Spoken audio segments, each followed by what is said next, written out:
Hello everyone, welcome to my YouTube channel. आज इस video में मैं आपको बताऊंगा कि हम म्यूचुअल फंड में कैसे इन्वेस्ट करें और हम म्यूचुअल फंड का एक अच्छा पोर्टफोलियो कैसे बनाएं। ठीक है, तो हम आपको मैंने प्रेजेंटेशन बनाया हुआ है, वो आपको प्रेजेंट करूंगा और उससे सारी चीज़ें जो है आपको मैं वन बाय वन आपको मैं समझाऊँगा।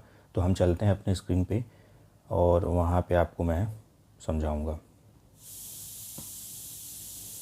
देखिए, पहला जो मतलब हमारा मतलब म्यूचुअल फंड बिल्डअप करने का मतलब पोर्टफोलियो हमारा बनाने का सबसे पहले तो हमें अपना गोल डिसाइड करना चाहिए कि हमारा गोल है क्या। म्यूचुअल फंड का हमारा जो गोल है वो क्या, किसके लिए है।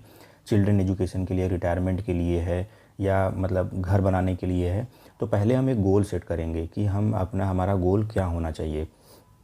ये उसके बाद फिर हमारा सेकंड स्टेप आता है कि हमारा जो इन्वेस्टमेंट जो है मतलब हम किस में इन्वेस्ट करें। मतलब हमारा देखिए, या तो म्यूचुअल फंड में आप करिए जिसमें कि इक्विटीज़ होते हैं, या तो इंडेक्स फंड में करिए, या तो डेब्ट फंड में करिए। जो भी आपका रिस्क है उसके अकॉर्डिंग जो है आप इसमें इन्वेस्ट कर सकते हैं। और ये आपको ये आप डिसाइड ये आपको करना है, क्योंकि बहुत सारे इंडेक्स फंड, अच्छे अच्छे इंडेक्स फंड हैं और डेब्ट फंड भी अवेलेबल हैं। उसके बाद आपको बहुत सारे म्यूचुअल फंड भी हैं। तो आप इस तरह जो है डिसाइड पहले इसको करें। ये हमारा सेकंड स्टेप था। अगर हम तीसरे स्टेप की बात करें तो हम डाइवर्सिफिकेशन बहुत ज़रूरी है ना, कि हम ऐसा ना हो कि हम सिर्फ़ और सिर्फ इक्विटीज़ में ही इन्वेस्ट करें। हमें इक्विटी में इन्वेस्ट करना है, इंडेक्स फंड में भी इन्वेस्ट करना है, उसके बाद हमें डेब्ट में भी इन्वेस्ट करना है, और हमें गोल्ड में भी करना है।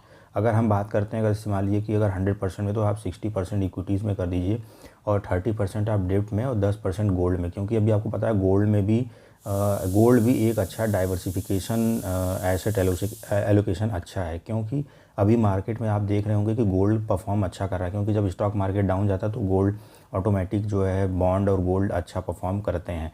ठीक है। तीसरा, अगर मैं बात करूँ फोर्थ स्टेप की, तो हम कैसे मतलब इसमें हम कैसे इन्वेस्ट कर सकते हैं। तो आप सबसे अच्छा है कि सिस्टमेटिक इन्वेस्टमेंट प्लान आप एक एसआईपी स्टार्ट कर सकते हैं। 500, 1000, 1500, 2000, मतलब आप जो भी आपके पास बजट हो, सेविंग हो, उसके अकॉर्डिंग आप जो इसमें आप इन्वेस्ट कर सकते हैं। क्योंकि देखिए, एसआईपी एक डिसिप्लिन अप्रोच है। आपको हर मंथ ये जो एक इंस्टॉलमेंट में हर मंथ आपको इन्वेस्ट करना ही करना है। इसमें क्या होता है कि यार रूपी कॉस्ट एवरेजिंग भी होता है। मतलब कि यूनिट जब सस्ता हो या महंगा हो, आप उसको लगातार खरीदते रहते हैं, हर महीने खरीदते रहते हैं। जैसे इस महीने मान लीजिए यूनिट आपको महंगा मिल गया, लेकिन अगले महीने आपको यूनिट जो है सस्ता मिल गया, तो आप यूनिट एक्यूमुलेट कर पाएंगे। जहाँ एक मिल रहा वहाँ पे आप ज़्यादा यूनिट एक्यूमुलेट कर पाएंगे। सबसे बेस्ट टाइम है अभी स्टॉक मार्केट में इन्वेस्ट करने का सबसे फ़ायदा है। क्योंकि अभी जो भी हमारे म्यूचुअल फंड के यूनिट हैं वो अभी सस्ते में मिल रहे हैं, तो आप यहाँ पे यूनिट एक्यूमुलेट कर सकते हैं, और एसआईपी सबसे बेस्ट वे है। ठीक है। अब अगर मैं बात करूँ, देखिए, पचवें का है कि हम पीरियोडिक रिव्यू रिवैलेंस करें। बहुत होता क्या है कि लोग इन्वेस्ट करते जाते हैं, है ना, वो उनको समझ में नहीं आता है कि मतलब उनका परफॉर्म कर रहा है कि नहीं कर रहा। अगर नेगेटिव में चला गया तो वो डर के मारे रिडीम भी कर देते हैं और उसमें बने रहते हैं। तो ये चेक करना है कि वो म्यूचुअल फंड परफॉर्म कर रहा है कि नहीं कर रहा है। और कहीं अगर वो नहीं परफॉर्म कर रहा है लगातार 1 साल 2 साल तक, तो उसको रिप्लेस करें। बहुत सारे म्यूचुअल फंड है, उसको आप रिप्लेस करें, एक अच्छा अपना वहाँ से पैसा रिडीम करके कहीं और इन्वेस्ट करें।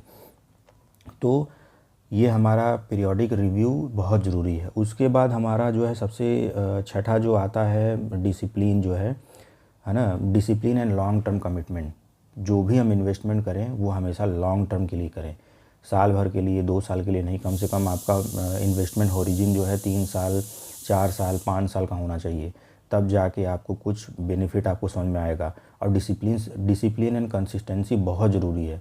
बिना डिसिप्लिन कंसिस्टेंसी के आप जो है नहीं कर पाएंगे। अब जैसे अभी मार्केट में काफ़ी पैनिक है, लोग अपना म्यूचुअल फंड में कोई इन्वेस्ट ही नहीं, मतलब बहुत लोग इन्वेस्ट नहीं कर रहे हैं, बहुत लोग रिडीम भी करनी है। तो यहाँ पे यही एक पेशेंस दिखाने की ज़रूरत है, डिसिप्लिन दिखाने की ज़रूरत है, और कंसिस्टेंसी दिखाने की बहुत ज़रूरत है। तो यहाँ पे आप लॉन्ग टर्म के लिए, मतलब 3 साल, 4 साल, 5 साल, 10 साल, 15 साल, 20 साल के जितना ज़्यादा आप लॉन्ग टर्म के लिए इन्वेस्ट करेंगे, आप वहाँ पे ज़्यादा रिटर्न आप जनरेट कर पाएंगे और वेल्थ क्रिएट कर पाएंगे। क्योंकि वेल्थ क्रिएट होता है लॉन्ग टर्म में ही हो पाता है ना। तो डिसिप्लिन रहना है और कंसिस्टेंसी के साथ जो है हमें इन्वेस्ट करना है, और रेगुलर अपना म्यूचुअल फंड पोर्टफोलियो हमें बिल्डअप करना है। ठीक है।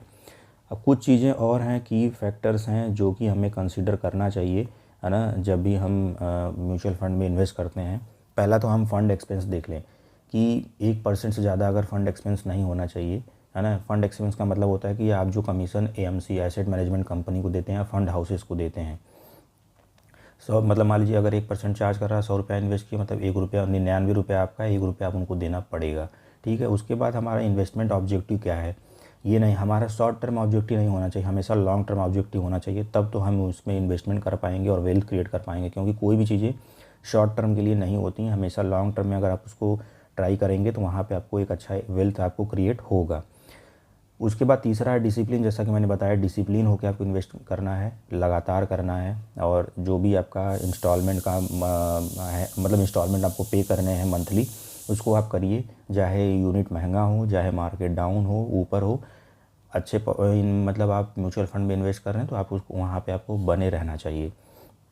कंसिस्टेंसी बहुत ज़रूरी है, कंसिस्टेंसी के साथ ही हम वेल्थ क्रिएट कर सकते हैं। और दूसरी चीज़, मतलब उसके बाद अगर हम रिस्क एपेटाइट की बात करूं, तो रिस्क एपेटाइट भी आपको चेक करना चाहिए कि आपकी रिस्क एपेटाइट क्या है ना। जैसे जो भी आपकी सेविंग है उसको इन्वेस्ट करिए, ऐसा ना हो कि आप जो भी आपके इमरजेंसी फंड है आपने उनको इन्वेस्ट कर दिया और मार्केट में अगर उतार चढ़ाव आया तो वहाँ पे आपको नुकसान झेलने को मिल सकता है। तो शॉर्ट टर्म के लिए नहीं, आप वहाँ पे अपने रिस्क एपेटाइट को पहचानिए, है ना, और अच्छे से पोर्टफोलियो बिल्डअप करिए, कुछ इक्विटीज़ में, कुछ डेब्ट में, कुछ गोल्ड में, है ना। इस तरह करके जो आप उसको इन्वेस्ट करेंगे तो ताकि वो बैलेंस बना रहेगा कि अगर एक चीज़ अगर डाउन जाता है तो आपका दूसरा जो है आपको उसको बैलेंस कर लेगा।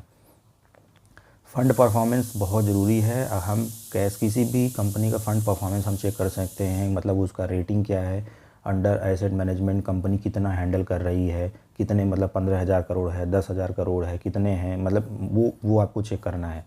उसके बाद जो है हम लास्ट जो है 5 ईयर्स का परफॉर्मेंस भी हम चेक करें कि लास्ट 1 ईयर में कितना रिटर्न दिए हैं, सेकेंड मतलब 2 साल में रिटर्न कितना दिए हैं, 3 साल में रिटर्न कितना दिए हैं, है ना। उसको कौन मैनेज कर रहा है, जो फंड मैनेजर हैं वो हाईली क्वालिफाइड है कि नहीं, उनको एक्सपीरियंस क्या है, सारी चीज़ें जो है अगर आप ग्रो ऐप में देखेंगे तो वहाँ पे मिल जाएगा। किसी भी ऐप में जहाँ से अगर आप इन्वेस्ट करना चाहते हैं तो आप वहाँ से देखेंगे, सारी चीज़ें आपको मिल जाएंगी। अगर देखिए फिर हम बात करते हैं कि अब हम म्यूचुअल फंड, तो मान लीजिए अगर आपको इन्वेस्ट करना है म्यूचुअल फंड में तो हम कैसे कैसे करें। देखिए लार्ज कैप होता है, small cap, flexi cap, medium cap. अगर मान लीजिए कि अगर आपको ये सारे जो म्यूचुअल फंड हैं, मतलब इसमें आप इन्वेस्ट कर सकते हैं। जैसे मान लीजिए अगर आपको 10,000 का पोर्टफोलियो मंथली बनाना है, ठीक है, तो आप ये काम कर सकते हैं, 2,500 आप लार्ज कैप में डाल दीजिए, 2,500 मीडियम कैप में डाल दीजिए, 2,500 स्मॉल कैप में डाल दीजिए और 2,500 फ्लेक्सी कैप में डाल दीजिए। तो इससे क्या होगा कि आपका बैलेंस बना रहेगा। अभी अगर आप देख रहे होंगे मार्केट में स्मॉल कैप और मिड कैप काफ़ी मतलब पिट रहे हैं बहुत अच्छे से, तो इसमें सबसे ज़्यादा जो है संभाल कौन रहा है, फ्लेक्सी कैप और लार्ज कैप। तो हमेशा जो है बैलेंस बना के चलना बहुत ज़रूरी है। वो कोई भी म्यूचुअल फंड इन्वेस्टमेंट हो गया, इक्विटीज़ हो गया, तो इक्विटीज़ का भी मैं वीडियो बनाऊंगा कि उसमें कैसे पोर्टफोलियो हम बिल्डअप करेंगे। तो ये हमारा म्यूचुअल फंड का था, और स्टार्ट करिए इन्वेस्टमेंट, है ना। कोई भी अगर प्रॉब्लम होती है तो कमेंट करिएगा, हम कोशिश करेंगे कि उसको एड्रेस करेंगे। तब तक के लिए आप लोग का बहुत बहुत धन्यवाद। Thank you.